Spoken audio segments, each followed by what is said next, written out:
Ughelli.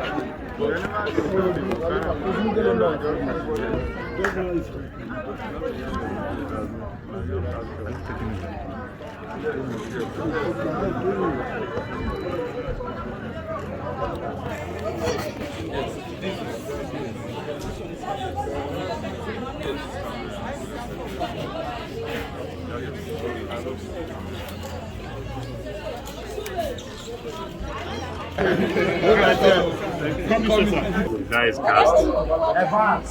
Today is the day, and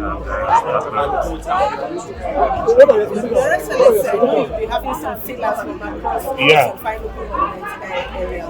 So this tell us. well, the assessment so There is a mic.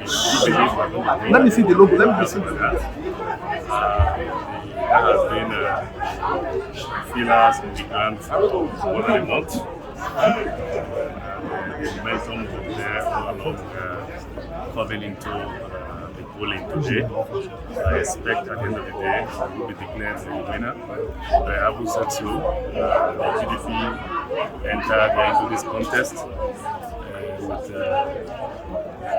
pre-determination to ensure that attacks are launched on the polling units across the state, most especially here in Delta Central, to destroy the votes.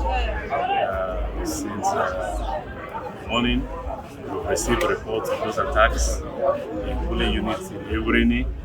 We've received the same in Ughelli South. We've received the same in, I believe, in Terra in Ughelli. That's in the ship went on since last night in Paramatu. Was